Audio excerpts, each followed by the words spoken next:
welcome to Authors Radio, amplifying voices, inspiring the world.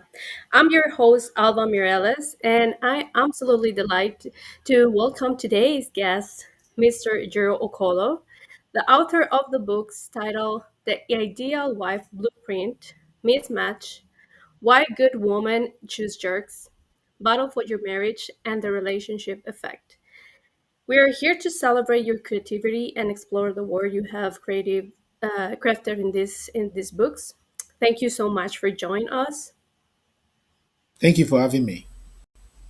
Thank you, Ajiro. So, Ajiro is an author, behavioral scientist, life coach, marriage and relationship counselor. So, first of all, the first question that I have for you is what initially drew you in this world of writing? Growing up, I do a lot of observation, I do a lot of thinking, and I I like to talk a lot, right? But I grew up around people who always advised me against it. So I had to look for a channel to express myself. So writing became that channel. If I have to talk to somebody and they tell me, oh, I'm busy and all that stuff, if I'm expressing myself through writing, I can do that for as long as I want. So essentially, that's one of the reasons why I started writing. Perfect. That sounds great. And do you have any challenge when you're writing, or have you faced any challenge in your pathway of writing? Well, not necessarily. I've had to learn from a couple of people. Somebody in particular, his name is Tony. Um, if I have had a writing coach, somebody who has taught me the technicalities of writing, is Tony, and he runs a publishing company in Nigeria, big publishing company. He's into fiction writing. So around 2009, 2010, I came across him. He discovered that I had passion for writing, and he also was a much more established writer because at the time he was about to release his first novel, right? So he taught me certain things. The things he taught me, I still use them to this day. Oh, that's perfect. So that person inspired you to start, Yes, right? yes, yes. Got it. And Essentially, what has, sorry, go ahead. essentially, I can call him the only writing teacher or coach I've ever had. It's very good. And what do you think it's gonna be the most rewarding aspect of being an author so far? Well, communicating my thoughts, the things I write about. I'm a sociologist by training, and I'm trained to identify social problems. The things I write about are answers to life's questions. I believe life is always asking questions, and these questions they come in form of problems. Unfortunately, the how to answer these questions is not necessarily taught to us in school, and I observe social issues and I communicate it, right? I try to provide solutions to these problems. Seeing people's life being transformed, making better decisions, putting an end to self sabotaging behavior, it's very, very rewarding for me. And besides that, too, I also make money from it too. I sell, I sell books, I speak, and all that. But the most important thing for me is that I'm transforming lives. Yeah, that's a good thing. And let's talk a little bit about how your books transform lives. Can you talk a little bit about one of your books? Okay, well, so essentially, the core of the things I write about is centered around relationships, marriage, family life, awesome families. And I see again and again and again how certain people make a lot of very, very, very stupid and avoidable mistakes. I use the word stupid not because I'm trying to be rude, but these are things that you don't have to be very, very sensible to know, right? And I discovered that A lot of people don't know these things, right? They are not even aware about certain things. So it's a pattern that continues from one generation to the next because each generation do not take time to learn. I know I'm solving problems, I'm helping marriages, I'm restoring relationships between parents and their children, between siblings and all that. And you see that the things that they fight and quarrel about, many of them are things that are very, very funny. For instance, if my brother is doing very well and I'm jealous of my brother, that doesn't mean that my brother's fortune is going to change, right? It doesn't change anything. Being happy for people who have good things going for them, it's the way you open yourself up to receiving the same for yourself.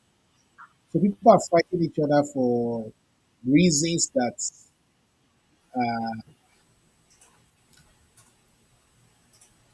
that do not make sense.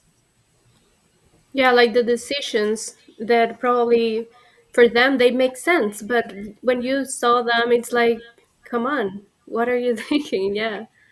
And one of the titles that I was like very curious to know, it's like, why would women choose jerks? Can Well, you answer it? yes, yes. So this is the book Why Good Women Choose Jerks.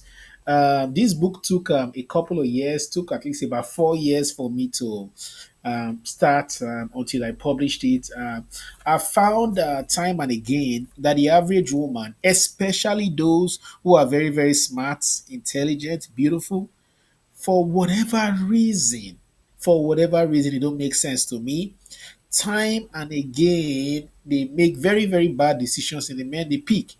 They have men who are willing to do right by them. They have men who would literally worship the ground they walk on. They have men who would give them everything they say they want and they ask for. But for whatever reason, those men don't interest them. Those men don't excite them.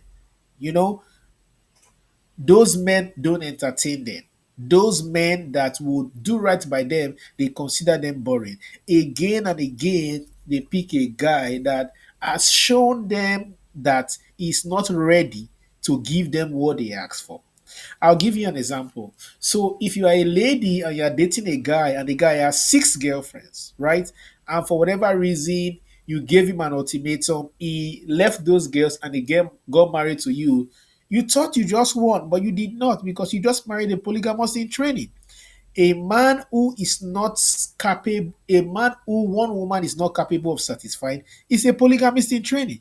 He has just told you that this is who he is, but you are acting in denial, behaving like you don't know what he just showed you.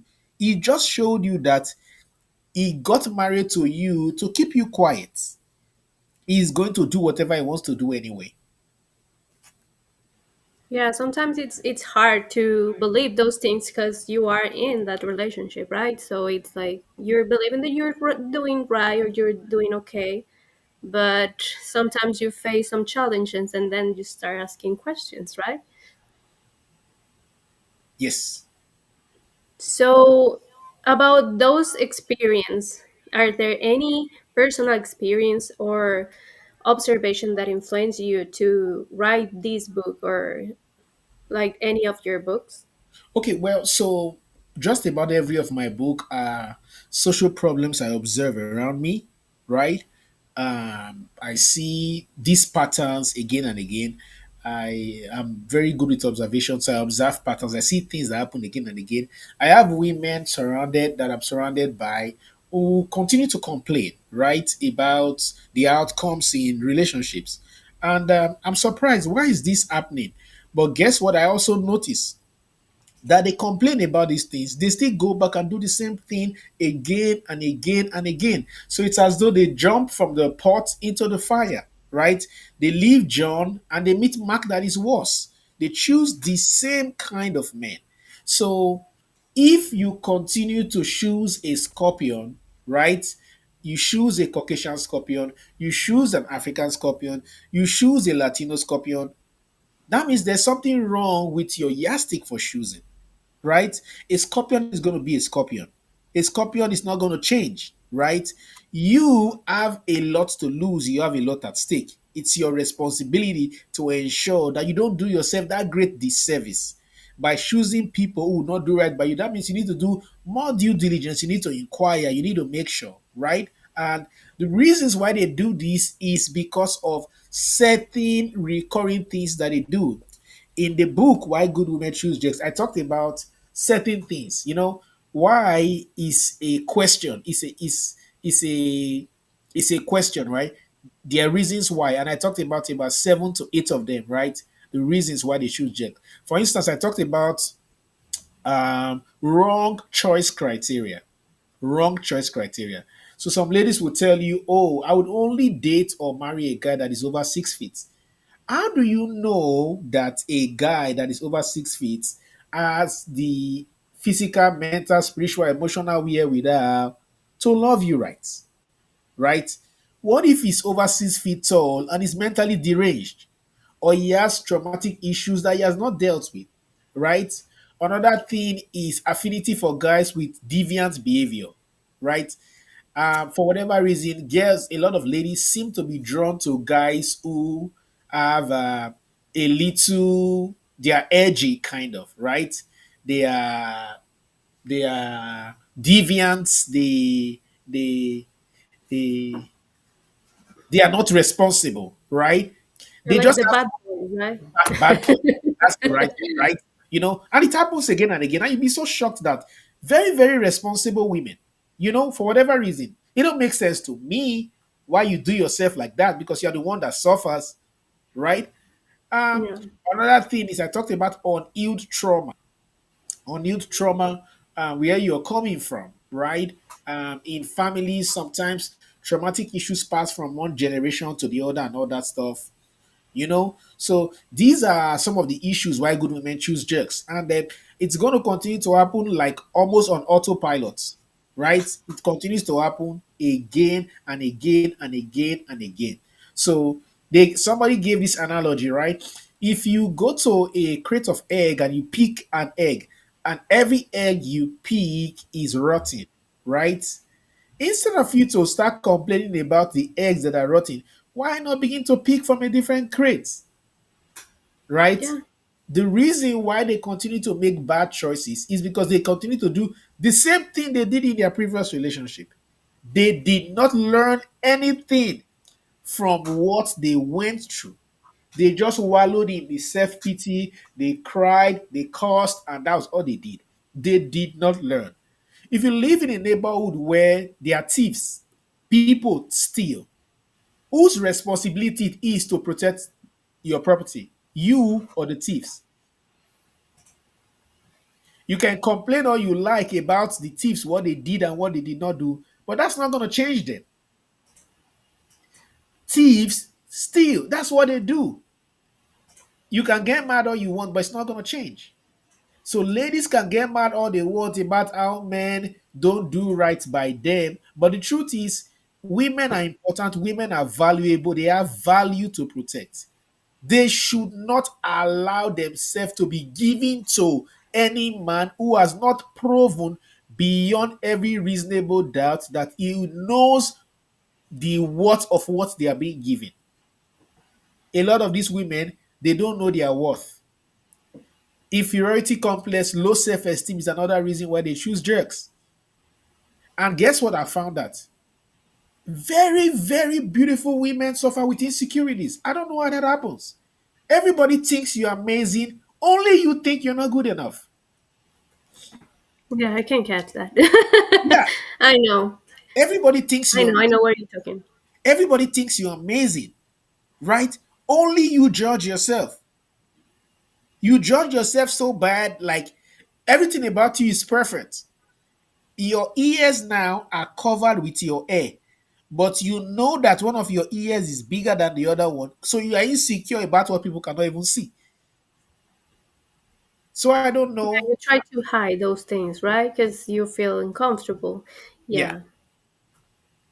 Yeah, and that's a very interesting book. And do you know what it's like the most like the problem that we face, the women's? I know that it's repeating the same acts and the same things on and over and over and again. But what we can do, what how it's gonna help us to read your book at the end, we're gonna end with like a knowledge. We're gonna learn. We're gonna change. We're gonna work in us. Okay, good. First of all, right? If there's something to take from the book, something very, very important, right? Women, they need to do a lot of introspection, right? They need to be able to discern their value.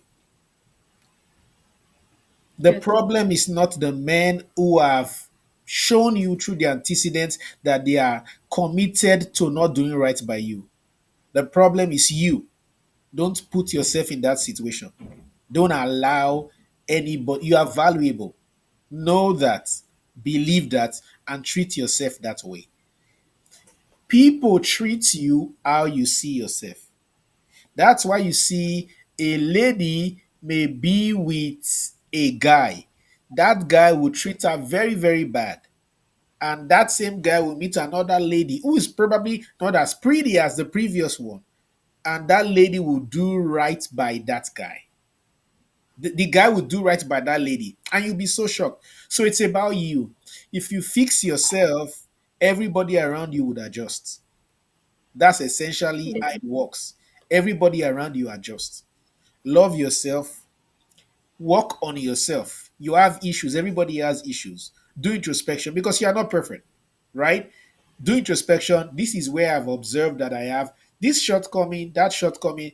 This is what I should do going differently going forward to ensure that my outcomes change, right? If you do that, you would have better outcomes.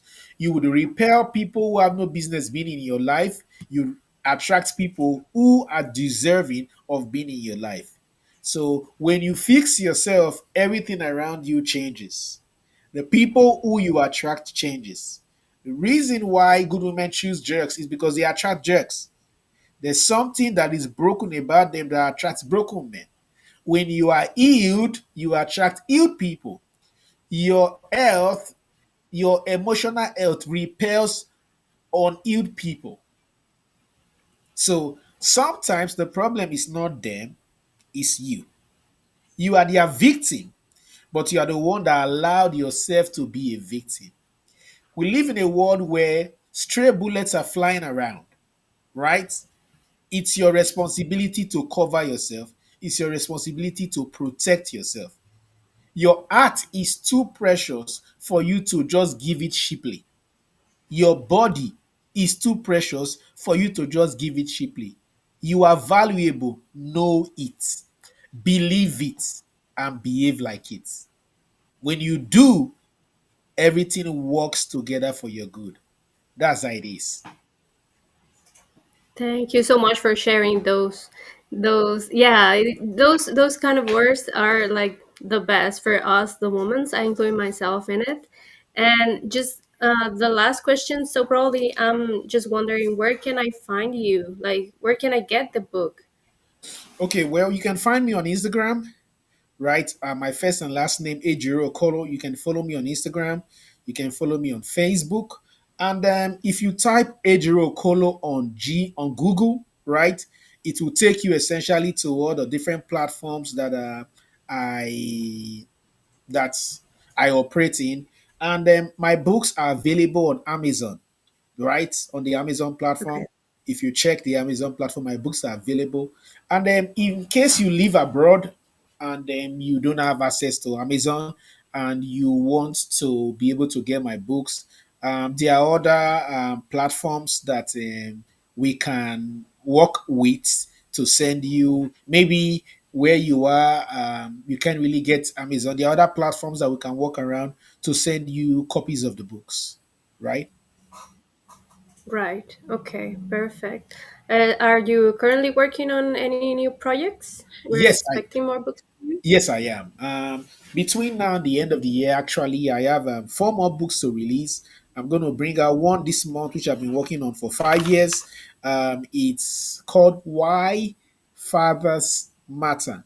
It's in preparation for Father's Day, right? Why fathers matter? Because we live in a generation where I'm observing that we know that mothers are important. We know that mothers matter. We know mothers are valuable. Nobody needs to tell you that. Everybody unanimously agree. But in this generation, it's almost as though they are creating an impression, right? That fathers are good for nothing. The good fathers who are doing right by their children, little or nothing is said about them. The few fathers who are messing up their children's life, who are irresponsible, a lot is being said about them. And both the good and the bad fathers are now lumped into one. And there is now a generalization that fathers are not people to be counted on. And children can become all whom they were called to be without the impact contribution of their fathers in their life. And that's actually not true, right? So this book is a wake-up call to reiterate once more, to remind every one of us once more that fathers are important and they are good fathers. And as a father, you can be one. If you are a father listening to me, you can be one. If you have not done right by your children, by your family thus far, this is a new beginning. You can start. Your children Yeah, and it's deserve. gonna be a perfect gift also for Father's Day, right? Yes, yes, yes, yes, yes. Okay, so Mr. Ejiro, it has been a pleasure having you on Authors Radio. Thank you for giving us a glimpse into your work and sharing your passion. Listeners, be sure to check his books, and thank you for turning to Authors Radio, amplifying voices, inspiring the world. Join me next time for another inspiring conversation with Mr. Ejiro. In the meantime, happy listening.